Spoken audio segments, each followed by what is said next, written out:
इस धरती पर आज भी कुछ लोग हैं जो रहेंगे हिंदुस्तान में, खाएंगे हिंदुस्तान का, लेकिन गीत गाएंगे ईरान के, हिजबुल्लाह के, गाजा के, समर्थन करेंगे आतंकी संगठनों का, छाती पीटेंगे, नारेबाजी करेंगे, युवाओं को उकसाने की कोशिश करेंगे, माहौल बिगाड़ने का प्रयास करेंगे, सड़क जाम करने की धमकियां देंगे, लेकिन हर बार उनके सपने मिट्टी में मिल जाते हैं। क्योंकि उत्तर प्रदेश की गद्दी पर बैठे हैं योगी आदित्यनाथ, जो कहते हैं राष्ट्र से बढ़कर कुछ नहीं, हम जिएंगे तो देश के लिए, मरेंगे तो देश के लिए। देश और समाज के षड्यंत्र में जो भी शामिल है वो देश का दुश्मन ही नहीं, हमारा भी दुश्मन है। देश और समाज के षड्यंत्र में जो भी शामिल है वह देश का दुश्मन ही नहीं, हमारा भी दुश्मन है।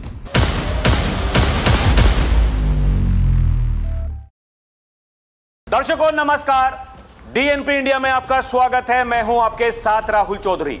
बड़ी खबर यूपी के सहारनपुर से है, जहां ईद पर दिए गए भड़काऊ भाषण के मामले में यूपी एटीएस ने एक मौलाना को हिरासत में लिया है। मौलाना को उस समय पकड़ा गया जब वो मेरठ से देवबंद लौट रहा था। जांच एजेंसियों का कहना है कि आरोपी ने न केवल एक प्रतिबंधित आतंकी संगठन के समर्थन में बयानबाजी की, बल्कि युवाओं को उकसाने, माहौल बिगाड़ने की कोशिश भी की। मीडिया रिपोर्ट्स के मुताबिक देवबंद के एक गांव में ईद के दिन आयोजित एक धार्मिक सभा के दौरान मौलाना ने लेबनान के आतंकी संगठन हिजबुल्लाह के पक्ष में खुलकर बयान दिए। बताया जा रहा है कि उसने पुलिस और प्रशासन को चुनौती भी दी। इस दौरान वहां मौजूद कुछ लोगों ने अमेरिका और इजराइल के खिलाफ नारेबाजी की, जिससे माहौल तनावपूर्ण हो गया। पुलिस और स्थानीय लोगों के बीच हल्की नोकझोंक भी हुई, उसकी भी सूचना सामने आ रही है।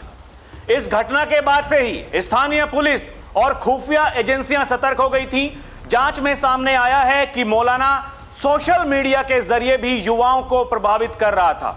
आरोप है कि उसने भड़काऊ वीडियो और संदेश साझा कर विरोध प्रदर्शन के लिए माहौल तैयार किया। इसी आधार पर एटीएस ने उसकी गतिविधियों पर नजर रखना शुरू कर दिया और बाद में उसे हिरासत में लेकर पूछताछ की। जांच में यह भी सामने आया है कि मौलाना पिछले कुछ वर्षों में कई विदेशी यात्राएं कर चुका है। वो ईरान में लंबे समय तक रहकर धार्मिक शिक्षा प्राप्त कर चुका है और उसने वहां के एक प्रतिष्ठित संस्थान में करीब 7 साल तक अध्ययन किया है।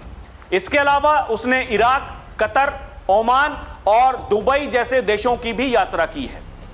जांच एजेंसियां अब यह पता लगाने में जुटी हैं कि इन यात्राओं के दौरान उसके किन किन लोगों के संपर्क रहे और क्या कोई संदिग्ध कनेक्शन मौजूद है। बताया जा रहा है कि यह पहली बार नहीं है जब मौलाना जांच एजेंसियों के रडार पर आया हो। इससे पहले उसने पाकिस्तान की राजधानी की एक मस्जिद में हुए विस्फोट में मारे गए लोगों की याद में देवबंद में कैंडल मार्च निकालने की अनुमति मांगी थी, जिसे प्रशासन ने खारिज कर दिया था।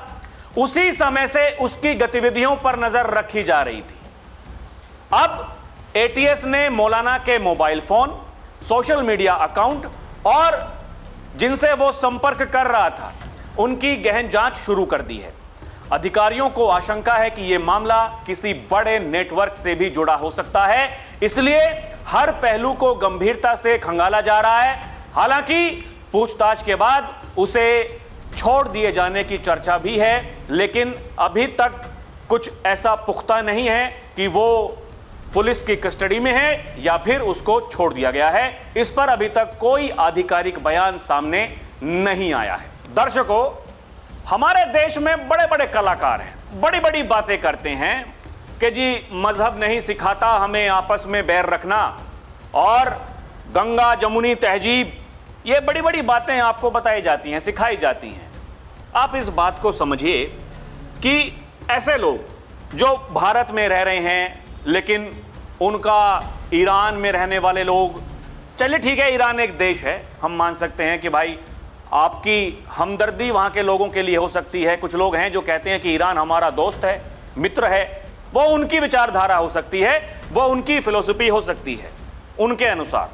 लेकिन आप समझिए, जो ये आतंकी संगठन हैं, ये हमास, ये हिजबुल्लाह, ये उनके लिए इस तरीके से वहां सभा को बुला करके उनके समर्थन में बयानबाजी करना, ये आपको क्या दर्शाता है? ठीक ऐसे ही तस्वीरें हमने जम्मू और कश्मीर में भी देखी थी, जहां वो कश्मीर को हिजबुल्लाह बनाने के लिए चले थे। जब खामेनेई मारा गया था, उसके बाद में वहां छाती पीटने वाले लोग वो कश्मीर को हिजबुल्लाह बना रहे थे। लोग ये कह रहे थे, तुम कितने खामेनेई मारोगे, हर घर से खामेनेई निकलेगा। ऐसे ऐसे लोग दर्शकों, खामेनेई देश के प्रधानमंत्री के बारे में उनको कुछ नहीं कहना, कहते हैं कि मोदी जी आज रहें कल ना रहें, हमें क्या मतलब है। छोटे छोटे बच्चे, 8 साल के, 10 साल के, 7 साल के, 8 साल के, ऐसे ऐसे कलाकार लोग। और दर्शकों, क्योंकि खामेनेई नहीं रहा तो हर घर से खामेनेई निकालने के लिए तैयार हैं। इतनी हमदर्दी, इतनी मोहब्बत, तो फिर क्या गलत कहा संभल के सीओ कुलदीप कुमार ने, क्या गलत कहा? और दर्शकों, संभल के सीईओ कुलदीप कुमार के लिए इस देश के नेताओं ने क्या कुछ नहीं बोल दिया। एक अधिकारी को ये इतने तकड़े किसी ने उनको निर्देश दे रखे हैं कि वो इस तरह की भाषा का इस्तेमाल कर रहे हैं, एक खुली छूट दे रखी है।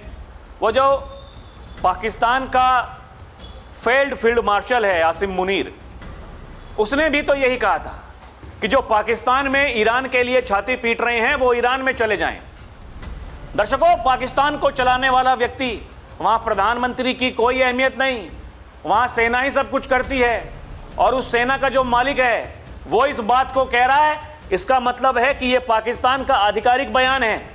आप मुझे बताइए, इस देश में अगर कोई नेता इस बात को कह दे कि जिसको छाती पीटनी है वो चला जाए ईरान, यूपी के कुछ मंत्रियों ने कहा, तो यहां जो विपक्ष में बैठे हैं समाजवादी, उन्होंने बड़े बड़े नोटिस चस्पा कर दिए। दर्शकों, ये देखिए कैसी भाषा बोल रहे हैं। इनके मंत्री भी इसी भाषा को बोलते हैं, इनके अधिकारी भी इसी भाषा को बोलते हैं, क्योंकि इनके मुखिया उसी भाषा को बोलते हैं। ये क्या है? ये क्या है दर्शकों?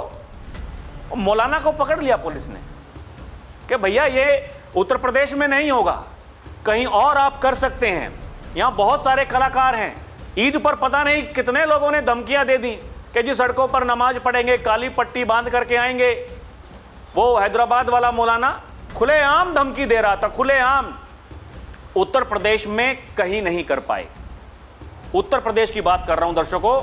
बाबा ने पहले ही सख्त निर्देश दे दिए थे कि जहां भी कहीं हुड़दंग करने की कोशिश करेंगे तो फिर उन्हीं की भाषा में उनको समझाना है।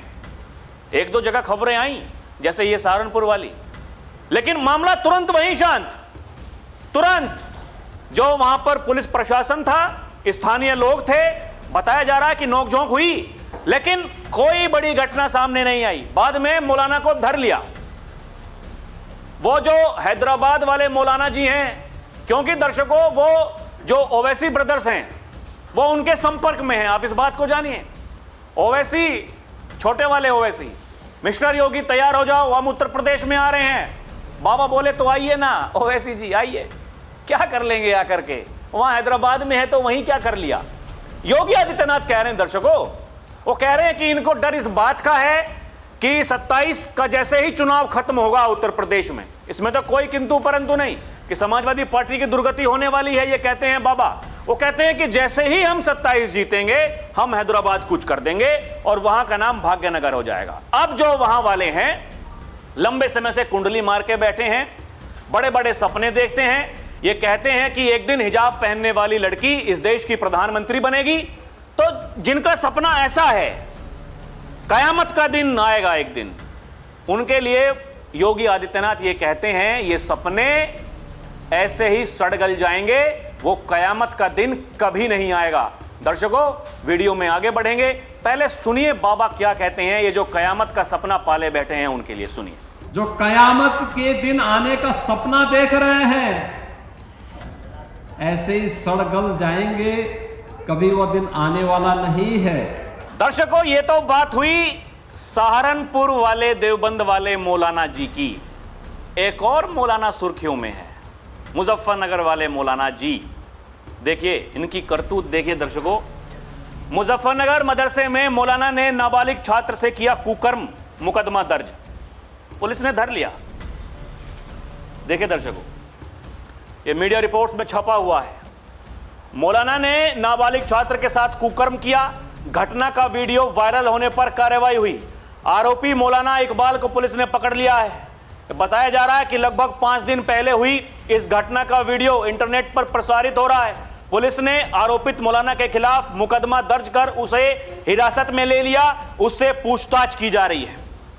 वहां जो मुस्लिम समाज है दर्शकों, बताया जा रहा है उनमें भारी आक्रोश है।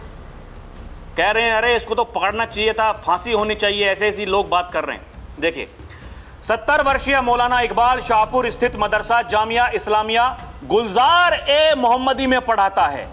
घटना को लेकर मुस्लिम समाज में आक्रोश है। आरोप है कि मदरसा कमेटी को पूरे प्रकरण का पता चल गया था, लेकिन कार्रवाई के बजाय घटना को दबाया जा रहा था। ये देखिए और पढ़िए। वीडियो प्रसारित हुआ तो आरोपित मौलाना उसके बेटे को मदरसे से भगा दिया गया। समाज सेवी हाजी इलियास कुरैशी ने बताया कि कस्बे में मुस्लिम समाज जल्द ही इस मदरसे को लेकर पंचायत करेगा, क्योंकि घटना शर्मसार करने वाली है। समझिए दर्शकों, जो सामाजिक व्यक्ति हैं वो इस बात को कह रहे हैं कि इस मदरसे के लिए, मौलाना के लिए वहां पंचायत बुलाई जाएगी, कोई निर्णय लिया जाएगा कि आने वाले दिनों में कोई ऐसा मौलाना फिर से तैयार ना हो जाए, कोई ऐसा मदरसा फिर से तैयार ना हो जाए। ये है ये कलाकार, देखिए इसकी तस्वीर। ये लोग जानकारी दे रहे हैं सोशल मीडिया पर। और दर्शकों देखिए, ये मैंने आपको एक पहलू बताया। देखिए ये जो ऐसे लोग हैं जो समाज के नाम पर कलंक हैं, इस धरती पर बोझ हैं, वो आपको कहीं भी दिखाई दे सकते हैं। ऐसे लोग हैं जो धर्म की आड़ में ऐसे कुकर्म करते हैं। वो कहीं भी हो सकते हैं, वो केवल यहीं नहीं कहीं भी हो सकते हैं दर्शकों। लेकिन समय रहते हुए प्रशासन को उनके बारे में सूचित करना ही होगा। ऐसे लोगों के खिलाफ आपको माहौल बनाना पड़ेगा दर्शकों, ना कि उन लोगों के लिए माहौल बनाना पड़ेगा जो इस देश का हिस्सा नहीं है। आप समझिए, इसलिए बाबा कहते हैं कि राष्ट्र से बढ़कर कुछ नहीं, हम जिएंगे तो देश के लिए, मरेंगे तो देश के लिए। आप समझिए दर्शकों, उन बातों को समझिए। यहां कोई हिंदू मुसलमान नहीं हो रहा है, लेकिन आपको यह समझना ही पड़ेगा। देखिए हिंदू मुसलमान करने वाले लोग ये आरोप लगाते हैं कि भैया बाबा करते हैं हिंदू मुसलमान। दर्शकों समझ जाइए। लेकिन एक जो वो तथाकथित शंकराचार्य हैं, उनके चेले, जब उन्होंने प्रशासन से वहां बदतमीजी की मांग मेले में, तो पुलिस ने उनको भी कूट दिया। 3 दिन पहले मथुरा में गौरक्षा के नाम पर वहां तांडव करने की कोशिश थी, पुलिस ने उनको भी कूट दिया। जबरदस्त लठ बरसाए वहां पर। दर्शकों, उत्तर प्रदेश में उपद्रव करना मतलब आप समझ लीजिए कि यमराज के घर का बुलावा आपको आने वाला है।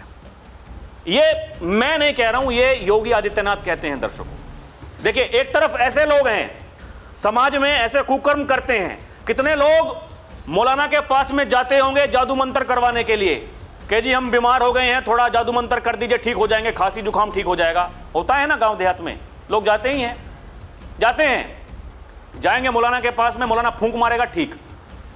सब कुछ ऐसा ही हो रहा था। लेकिन क्या हुआ कि देखिए मौलाना कितना बड़ा कलाकार निकला। ऐसे लोग समाज में हैं। दूसरी तरफ दर्शकों देखिए, AIMIM के नेताजी हैं हाजी शौकत अली। ये देखिए क्या कह रहे हैं, मुसलमान का इनकाउंटर करने वाले का भी इनकाउंटर होगा, AIMIM यूपी के अध्यक्ष हाजी शौकत अली ने कहा। AIMIM party, Asaduddin Owaisi, Akbaruddin Owaisi, mister Yogi तैयार हो जाओ, हम यूपी आ रहे हैं। यूपी आकर के ये करेंगे दर्शकों, ये जो कर रहे हैं, कह रहे हैं कि 111 विधायक नहीं, केवल 11 विधायक जिता दो, हमारी ताकत बढ़ा दो, और जो मुसलमान का इनकाउंटर करेगा। आप मुझे एक बात बताइए दर्शकों, किस मुसलमान का इनकाउंटर हो रहा है, किसका हो रहा है? सभ्य समाज में रहने वाले व्यक्ति जो आसानी से सब कुछ कर रहे हैं, बढ़िया खा पी रहे हैं, किसी को कोई दिक्कत नहीं, जिन्हें अपने केवल व्यवसाय से मतलब है, अपने बच्चों की परवरिश से मतलब है, जो राष्ट्र के बारे में सोचते हैं, किसी को कोई दिक्कत परेशानी कुछ है नहीं। देखिए अगर वो हरकतें करोगे जो समाज में आपको रहने के लिए सोचने पर मजबूर कर दे कि आपको रहना चाहिए कि नहीं रहना चाहिए, तो फिर तो दिक्कत होगी दर्शकों। वो चाहे मुसलमान ही नहीं, वो चाहे सनातन धर्म को मानने वाले लोग हों, वो किसी भी जाति के हों, वो कोई भी हो, धर्म जाति ये सब कुछ एक तरफ रख दीजिए। अपराध अपराधी कोई भी हो, किसी मत मजहब का हो, बचेगा तो नहीं। ये कहते हैं योगी आदित्यनाथ, छोड़ूंगा तो नहीं जो भी गलत काम करेगा। लेकिन ये तैयारी क्या है दर्शकों? ये तैयारी वही है, वो जो हिजाब वाली लड़की, एक दिन कयामत का दिन, एक दिन, वो जो सपने हैं, ये सब कुछ के देखिए हम आपकी बात कर रहे हैं। कोई अगर व्यक्ति गलत काम कर रहा है तो उसको समझाएंगे नहीं समझाएंगे। ये मौलाना के ऊपर आपने सुना किसी एआईएमआईएम नेता का कोई बयान आया हो? या फिर ये जो सेक्युलरवादी पार्टियां हैं यहां हिंदुस्तान में, कांग्रेस क्या, समाजवादी पार्टी क्या, ये एएसपी पार्टी के मुखिया चंद्रशेखर रावण जी दौड़ा भागा सा करते हैं जहां ठाकुर बनाम दलित होता है? नहीं, दिल्ली में क्या तांडव नहीं हुआ, उत्तम नगर में नहीं गए, अभी तक भी पहुंचे ही नहीं वहां। कह जी नहीं, अरे नहीं जाएंगे। समझिए दर्शकों, कहां जाएंगे कहां नहीं जाएंगे, यही कहानी है। इस पर कुछ बोले क्या? ये जो मौलाना जो इनकी करतूत सामने आ रही हैं, उन पर कुछ बोले क्या? कुछ नहीं बोलेंगे। एजेंडा एकदम सेट है। इस देश के टुकड़े पहले करवा दिए, फिर से करवाने की तैयारी है। आप योगी आदित्यनाथ इसी बात को कहते हैं दर्शकों, ये समाज तोड़क हैं, इन लोगों से सावधान होने की जरूरत है। ये देश किसी पार्टी की बपोती नहीं है, यही कहते हैं योगी आदित्यनाथ। यहां हमारे जो पूर्वज हैं, उन्होंने लड़ाई लड़ी है इस देश के लिए, वो क्या मुगल हों, वो क्या अंग्रेज हों। मैं कुछ बोलूंगा दर्शकों तो ये बहुत आपको लगेगा ये क्या है। आप समझ जाइए, मुगलों के खिलाफ लड़ाई किसने लड़ी है? अंग्रेजों के खिलाफ लड़ाई किसने लड़ी है? किसने इस देश को आजाद करवाया है? और वो कौन लोग हैं जो आज भी वो औरंगजेब वाली मंशा पाल करके बैठे हैं कि जी नहीं 2047 इस्लामिक कंट्री। ये अगर सोच है तो वो खतरनाक है। अगर ये इस सोच के साथ में काम कर रहे हो, वो खतरनाक है। इस देश के उत्थान के बारे में सोच रहे हो, इस देश की प्रगति के बारे में सोच रहे हो, इस देश के विकास के बारे में सोच रहे हो, तो फिर भाई ये देश तो क्या से क्या हो जाए। 2047 कह रहे हैं प्रधानमंत्री नरेंद्र मोदी, क्या पता पहले ही हो जाए अगर सब ईमानदारी से काम करने लगे तो। लेकिन ईमानदारी नहीं, राजनीति इसी का नाम है दर्शकों। ये राजनीति से सावधान होने की जरूरत है।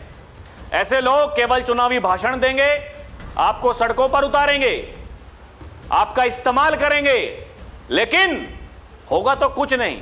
क्योंकि ये अपने देश का आप इतिहास उठा करके देख लीजिए, कितने कलाकार लोग यहां पर आए छिन्न भिन्न करने के लिए इस देश को, कितने प्रयास हुए, नुकसान हुआ, लेकिन कोई कुछ बिगाड़ नहीं सका। वो जो सोने की चिड़िया कहा जाता था पहले दर्शकों, सब कुछ लूट करके ले गए। मुगल आक्रांता, अंग्रेज, बचे कुचे जो थे, सब कलाकारी करके चले गए। लेकिन ये वर्तमान का जो समय है, देखिए पहले की बात हम नहीं जानते दर्शकों। कुछ लोग हैं जो कहते हैं अरे कितनी बढ़िया सरकार थी, देखिए सरकार जब से आई है हिंदू मुसलमान करती है। दर्शकों ऐसे लोग पकड़े जाएं तो फिर उनके बारे में क्या कहा जाए, आप मुझे बताइए ना। और योगी सरकार दर्शकों ऐसा नहीं है कि केवल मौलाना को पकड़ रही है, हर जगह जहां भी ये कोई ऐसी गतिविधियों में शामिल होते हैं लोग जो असामाजिक गतिविधियां हैं, सबके ऊपर कार्रवाई होती है, सबके ऊपर, किसी को नहीं बख्शा जा रहा, सबके पैर में गोली लग रही है। और जब कोर्ट पूछता है कि जी ये किसने आपको आदेश दे दिया, तो ये योगी आदित्यनाथ ही हैं जो कहते हैं कि पुलिस वाला गोली नहीं चलाएगा तो क्या गोली खाएगा, क्या ट्रेनिंग उसी के लिए लेता है। ये सब कुछ आपके सामने है दर्शकों, इसमें कोई किंतु परंतु है नहीं। ये किंतु परंतु करने वाले लोग आपको ऐसे ही उलझा करके रखेंगे, ये कभी आपको जो सच्चाई है उससे रूबरू नहीं होने देंगे। बाकी आपको क्या लगता है हमें कमेंट करके बताएं। अभी के लिए इतना ही, आप देखते रहें डीएनपी इंडिया, हर खबर भरोसे के साथ। दर्शकों हमारी आपसे गुजारिश है, आप हमारे चैनल को सब्सक्राइब भी करें। दर्शकों, आप देख रहे हैं, लाखों में देख रहे हैं, भरपूर प्यार दे रहे हैं, चैनल को सब्सक्राइब भी करें। दर्शकों, राष्ट्र की आवाज को मजबूत करने के लिए आप हमें मजबूत बनाएं। बहुत बहुत धन्यवाद। आप देखते रहें DNP इंडिया। अभी के लिए इतना ही। नमस्कार, जय हिंद।